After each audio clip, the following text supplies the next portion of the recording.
Well, another dramatic finish for our guys, and sensational finish, really, to get that done under all of the circumstances.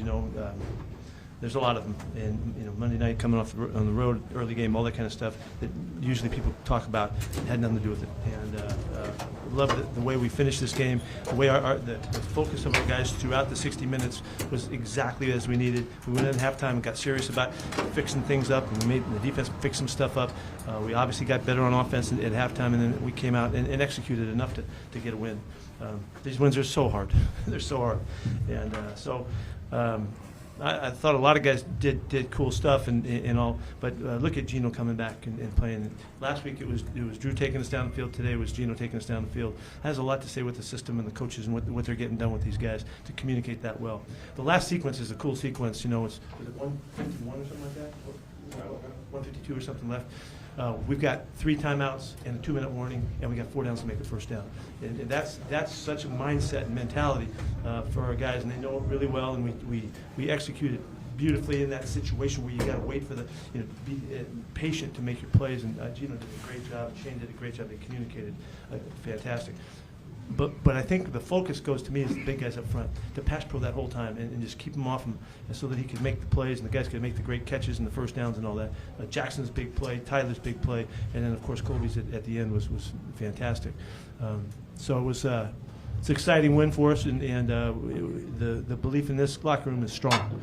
That we can take on whatever we got to take on, and we'll have our wits together and we'll execute and function no matter how long it takes to get it. And that's a powerful trait. So hopefully we can hang on to that. You've mentioned multiple times, Pete, that the grind you went through to get to the end of this month really helped. How do you think that's shown up on the last 2 drives, last 2 games? I think we've come out of those games because we didn't get screwed up from the losses, which we could have. We could have flipped out and lost our minds.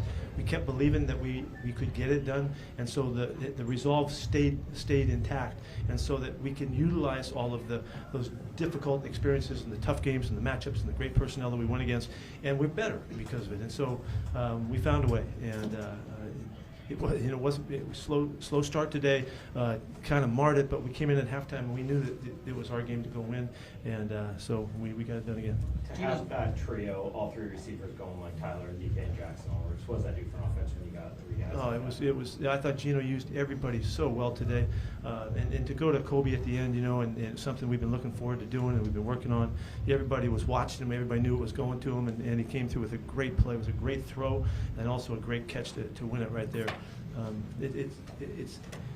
It gives us the kind of flexibility that we can really move the ball around. But it doesn't happen unless the big guys protect like they did, and they did a great job. Geno's got 4 game-winning drives now on the season. What can you say about how he handles himself in clutch situations? You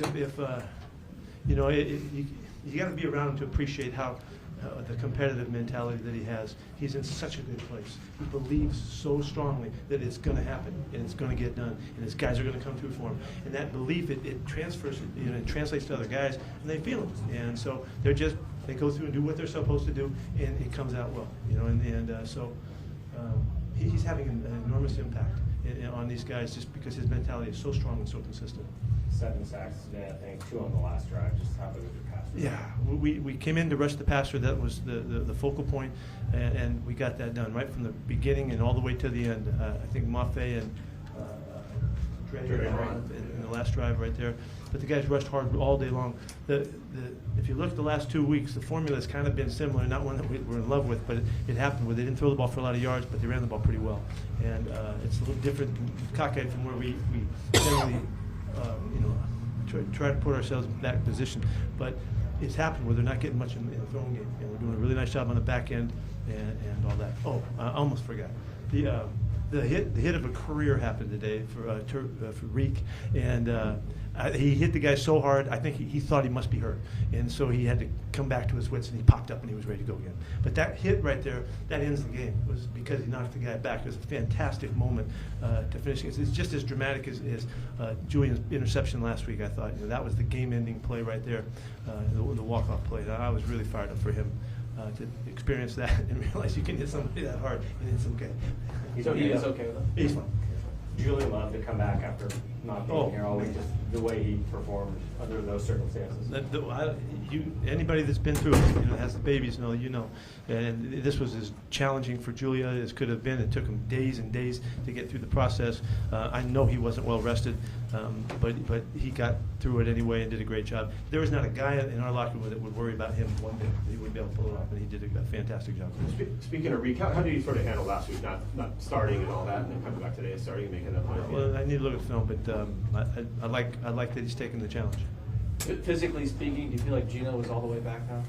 Oh, there's no doubt. There's no doubt. Yeah, and he got whacked a couple times today, but he made it through it. What, Jordan Brooks, what happened with him? He got his ankle twisted again, the same one, and so he's got a sore ankle. We got to see what happens. I don't know what to tell you about that. Did that change things a little bit? I mean, it looked like you wanted to play Devin Bush. Yes, it did change some stuff. What, the drive where they scored, you guys had some penalties on there and stuff Oh, like that. yeah, that was good. I don't have a PI. I didn't get a second good look at that one. I don't know about that one, but they felt like we slid in the, in front of the receiver. That's just a way that they can call that penalty. But the one down there that we throw a punch or whatever, that's just wrong. Then we can't play like that. They came into this game with the #1 red zone defense. So what does it mean to their? I was well aware of that. As we were talking our way through it, and to score 2 times down in the red zone on the best red zone defense in the NFL was a good deal, and it was a good accomplishment for us. Give them credit; they're really good at it, and we found a way. DK's touchdown catch. What was your deal with that? I had no thought other than it was a touchdown. I didn't see any. I don't know the rhythm of his feet hit. We could see it right down the sideline. So we were really clear that we had a real shot by challenging. But obviously he wasn't down. As we saw it right. He didn't seem to protest the call of incomplete, but did somebody see it, or you said you saw it from the sideline? I saw it from the sidelines, and then Tater saw it upstairs to confirm it. Going to Colby for the winning TD, is he sort of? Yeah, that's cool. It's cool because we've been working on it for a long time, and to make that play down there, and he had a good matchup, and Geno threw a great ball, ripped it to him, and it's been looking good in practice. So I love that we went to that right there because that was probably the last thing they thought was going to happen. We would go to him in that situation. So they won't think that anymore. What happened with Damian Lewis? I don't know. I don't have him. His knee was sore. I'm sorry. I'm not sure what he did, but he twisted his knee or something. Overall, what do you make of the defensive performance? They ran it pretty well, but the pass defense. Yeah, I thought we played way better in the second half, and we improved with our fits, and we tackled better in the second half. We stopped a lot of runs. The first half, we got to over trying a little bit when we were taking some shots at things that we didn't execute as well as we had to. But Clint did a good job at halftime and got everybody squared away, and we went right back to the basics of it. And it wasn't anything fancy they were doing. It was just that guy's a great player now. He's a great player, and we had to stop him. And we had to stop him by tackling him. And we tackled him way better in the second half. Big picture, the playoff situation now. If you win, you're in, and it appears with Minnesota. That's a good thing. Yeah, That's a good thing. Yeah, it's just this week. That's all it is this week. Anything else? All right. Thank you. Thank you.